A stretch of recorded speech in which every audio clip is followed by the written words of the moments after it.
Mi nombre es Yesenia Novoa, soy realizadora audiovisual y tallerista. Básicamente los últimos 2 años me he dedicado a alzar proyectos audiovisuales como cortometrajes documentales. Mi especialidad es en el cine de no ficción. Estudié en la Escuela Nacional de Artes Plásticas, que ahorita se llama FAD, y ahorita acabo de terminar una maestría en Ciencias Sociales y Humanidades en la UAM Coajimalpa.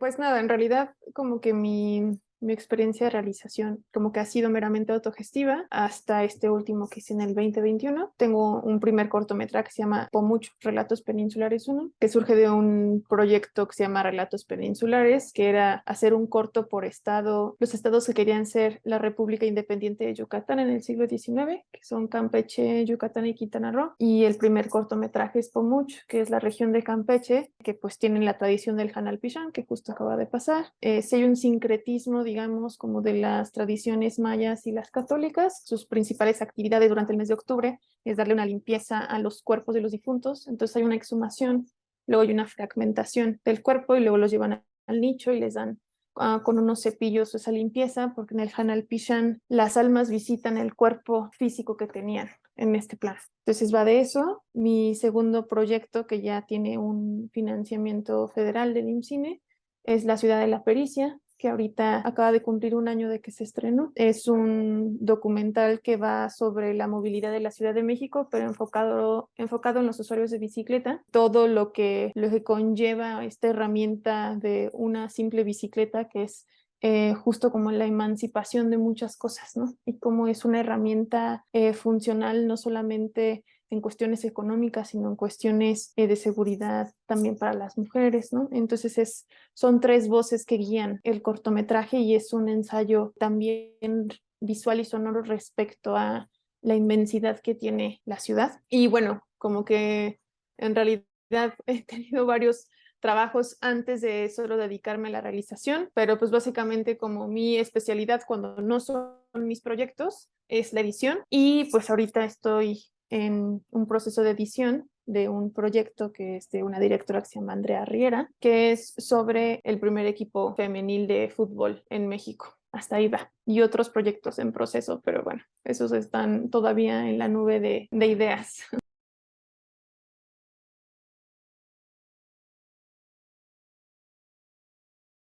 Pues bueno, en los talleres que yo he participado, que yo creo que debe existir como muchas metodologías, creo que una de las principales cosas que tienes que valorar al momento de crear el programa para un taller es entender el contexto en donde vas a llevar a cabo el taller. Creo que como talleristas no podemos asumir que todos los contextos son iguales y que todas las problemáticas pues permean en las comunidades de la misma forma. Entonces creo que en primer lugar tendría que valorarse el contexto. Bueno, eso está en lo que yo me fijo principalmente. Pues sí, las personas que van a tomar el taller, ¿no? O sea, si son mujeres, si son hombres, si son líderes de la comunidad, si son ejidatarios, si son... Es importante también ver como esta parte de quiénes van a tomar las clases, también como para crear un programa que tenga un lenguaje también que no sea tan complejo para las personas, ¿no? Yo he dado talleres en comunidades para niños y entonces pues justo para los niños es mucho más complejo como transmitir estas herramientas audiovisuales. O sea, en los talleres que yo he armado, no sé,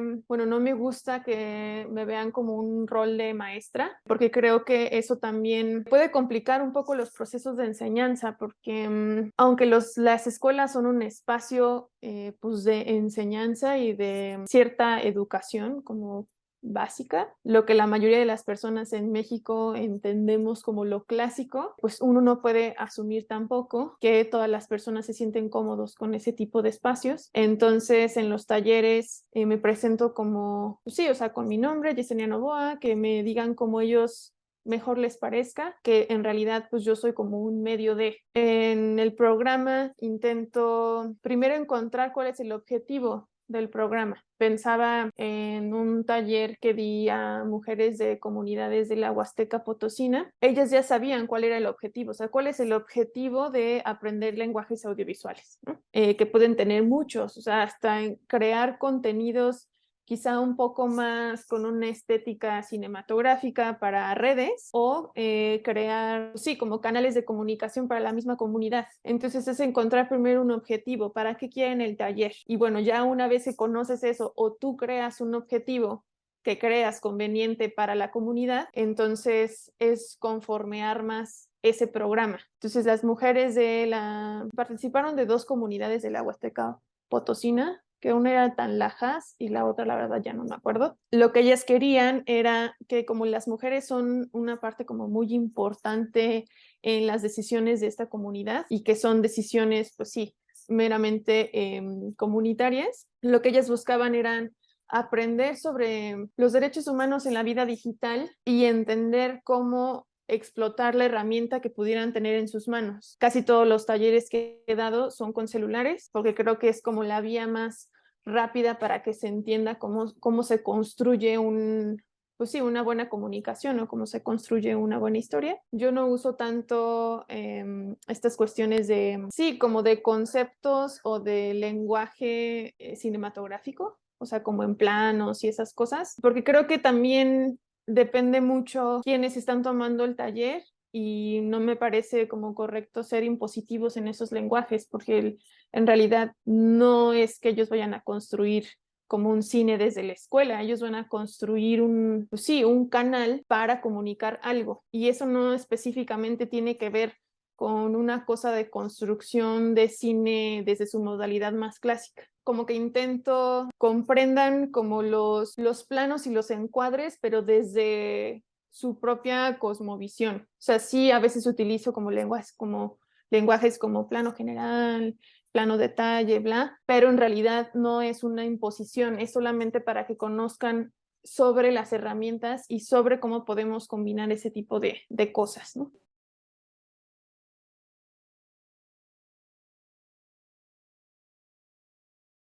Pues yo creo que la principal es como estas cuestiones que sí tienen que ver con presupuesto, aunque el dinero no lo es todo, sí como en estos procesos de acercarles las herramientas a los que van a tomar el curso, porque no sé, en las comunidades en las que he estado, pues sí he tenido como que, pues sí, ingeniármelas como para administrarles esas herramientas, o sea, como también asumir que todos tienen celulares, pues no todos tienen celulares. Creo que una de las dificultades es encontrar primero como los materiales necesarios para cubrir lo que se está viendo en el taller y que lo lleven a cabo, porque pues talleres, o sea, no es una clase, es un taller. La teoría, por más simple que sea, se tiene que llevar a la práctica. Por otro lado, o sea, como que a mí me ha pasado que, por ejemplo, con los niños, es complejo que una tallerista o 2 nada más lleven a un grupo de niños, o sea, como que depende mucho del contexto. Me parece importante que los niños entren a este tipo de espacios, pero también hay muchos contextos que no son los idóneos para que los niños estén pues solo con nosotras, ¿no? Porque aunque las comunidades son pequeñas y siempre van a saber que estás ahí tú como no parte de la comunidad, pues sí se toman como ciertos riesgos, ¿no? Y es para todo, digo, estos son niños y son menores de edad y bla, pero en los adultos también, o sea, no sabes por más que vayas, pues sí, como protegido por la comunidad, cuando hay una herramienta de grabación, es difícil saber quién se va a sentir cómodo con con la grabación y quién se va a sentir transgredido con la grabación. Sí, como que me he enfrentado a, pues sí, a tomar ciertas decisiones conforme la marcha y salirse del programa, como buscando el bienestar de todas y todos los integrantes. Entonces, creo que eso también tiene que ver con los contextos, ¿no? O sea, creo que tiene que haber un conocimiento previo del espacio donde vas a ir y también para ver las posibilidades de qué es lo que puedes hacer, porque al final si vas con tu programa y no fuiste al espacio anteriormente, no conviviste con las personas anteriormente, sí se puede salir de control.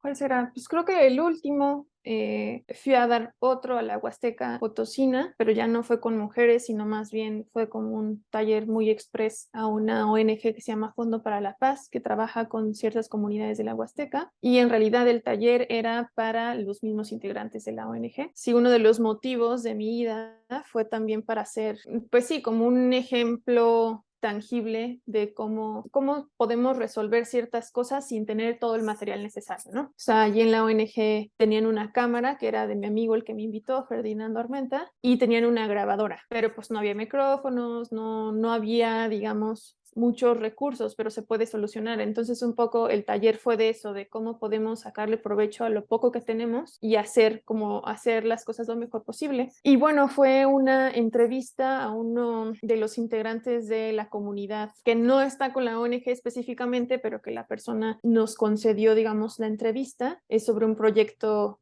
sobre la gestión comunitaria del agua de la zona, como el vínculo que tiene el agua con, sí, como con esta parte espiritual de la comunidad. La lengua originaria que tienen en esa parte de la Huasteca, porque hay otra, digo, es muy grande, es el Tenec. Entonces, cuando llegamos y todo, me dijeron que íbamos a hacer la entrevista y bla, hablando un poco con las personas que iban a asistir mediante este taller que ya había dado. Me dijeron que la entrevista pues iba a ser en español porque ciertos integrantes de la comunidad deciden hablar en español para que el mensaje esté como completo, o sea, que no haya algo que se pierda como en la traducción. Pero allí en la ONG hay hablantes nativos de Tenec. Pues yo sugerí que fuera en Tenec la entrevista y hubo ahí como una discusión en la ONG y bueno, como que decidimos preguntarle a esta persona que era una persona que bendice los pozos del agua, que son los que alimentan a la comunidad.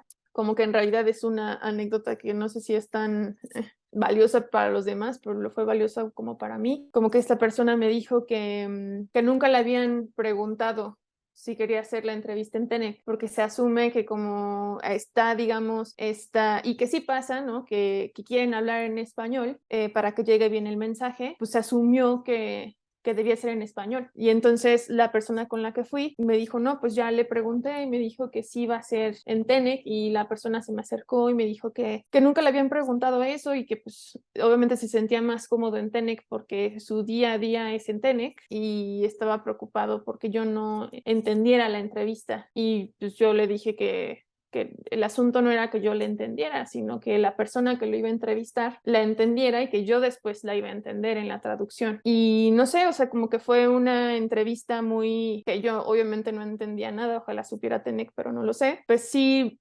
fue una entrevista que se dio como muy orgánica, porque esta persona pues se sentía muy cómodo y encontraba las expresiones que quería utilizar, o sea, no hubo una cosa de traducción en su mente y creo que pues es justo como lo que intentamos las personas y yo que damos los talleres, como pensar en eso, ¿no? O sea, como consultar primero, pero encontrar, pues sí, como este camino para que haya un vínculo de confianza y que se refleje en la cámara. Yo creo que no es que haya una experiencia mala, sino como que es muy complejo salir a espacios que tú no conoces. A mí no me ha tocado pues sí, o sea, como personas que tomen el taller que se vayan insatisfechas. Creo que siempre es intentar, o sea, el medio es intentar ser empático con la persona que tú estás tratando de ayudar a introducirla a este nuevo mundo, ¿no? De los lenguajes audiovisuales. Pero en realidad todas mis experiencias han sido buenas dentro del taller y fuera de él en ese mismo espacio. ¿No? Como que siempre cuando haces este tipo de talleres, pues hay mucha gratitud de las personas que lo toman y de las que se rodean de esas mismas personas. Creo que sí es indispensable pues sí, como crear un lazo empático con las personas que lo estás haciendo y procurar siempre que de una u otra forma encontrar un consenso para que todos se sientan cómodos con lo que está pasando. Entonces, no, creo que mis experiencias han sido buenas hasta ahora.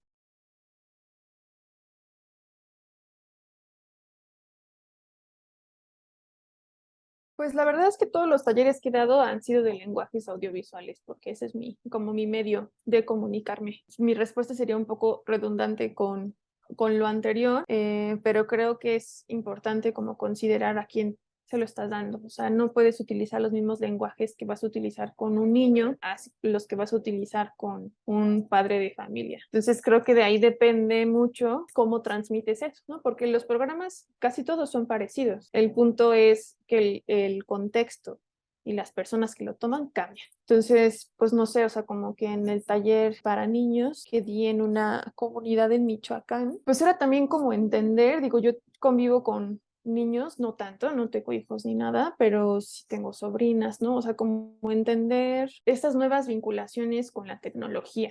No podía impartir ese mismo taller como lo imparto con personas de 50 años, ¿no? O sea, no les voy a enseñar a encender un teléfono, no les voy a enseñar cómo se enfoca en el teléfono. A lo mejor sí, quien pregunte, pero ese no es mi interés principal. Quizá mi interés principal es otro, ¿no? Dependiendo qué tan vinculados están tus participantes en el tema que vas a dar. Entonces, con los niños, pues eran ejercicios también, entender que son niños, que aunque sean niños de 8 o 10 años, pierden el enfoque rápidamente. Entonces es hacer ejercicios, son largos, los talleres con niños son largos porque son hacer ejercicios de pausas donde ellos jueguen, donde se vinculen con sus compañeros y sus compañeras, y luego volver a esta explicación como teórica, prometiendo lo práctico. Y con los niños, la verdad es que con ellos sí no utilizo lenguajes, hay una explicación de por medio, pero como ya están familiarizados con la herramienta, como que mi posición es un poco como por si hay dudas, por si quieren consultar algo.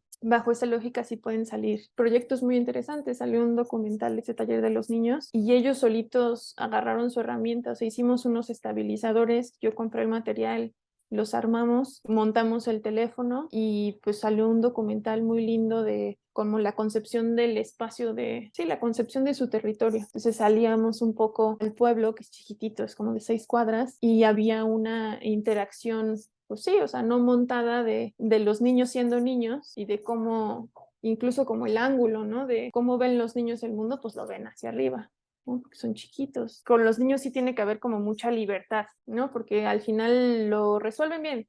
O sea, lo resuelven bien, uno tiene que ser, digamos, un mediador del conocimiento, ¿no? O sea, como que ellos solitos van a agarrar la onda.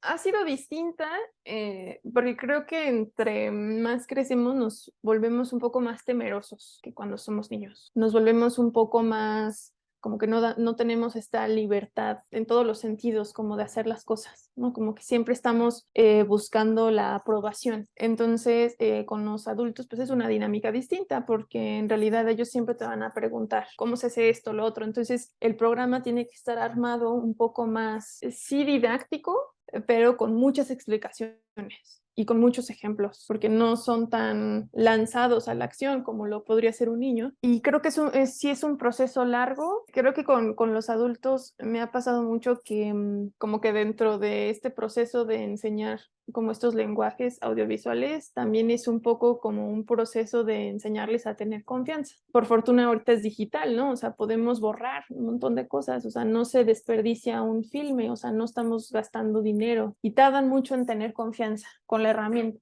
Pero sí salen cosas buenas, o sea, al final ya que agarraron, digamos, ya están en este camino, como que es un proceso distinto.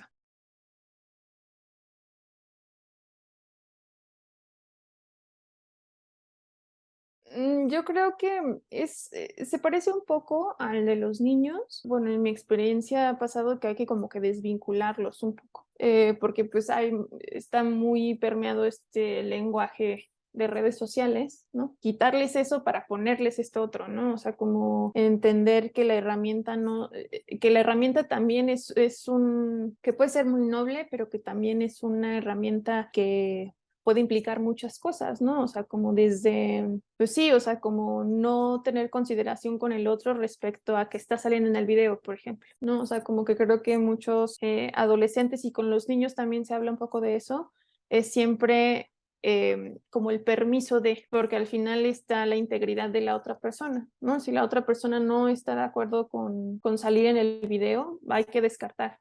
O sea, no tiene que haber pues sí, como un medio como de presión, convencerlos de que participen, ¿no? O sea, uno está cómodo con lo que es y ya está. ¿No? Y las cosas pues, son distintas, ¿no? En cada persona. Y con los adolescentes pasa mucho que como están inmersos, digamos, en Facebook, en Instagram y así, están acostumbrados a que todo se graba, ¿no? Y luego todo se va a nuestro perfil y no pasa nada, ¿no? Y entonces es un poco, y pues les da hueva, ¿no? Pero pues concientizar de esta parte de que pues una vez que está en Internet, está para toda la vida. En Internet ya no tienes control de eso. Es un poco como tratar de cambiarles el chip respecto a la herramienta y luego ya incursionar como en un lenguaje audiovisual que lo que están haciendo también es uno, pero que quizás se puede hacer eso que quieren hacer de una forma más, no tanto para contenido de redes sociales, sino que pueda tener otra estructura y pueda llegar a otras personas.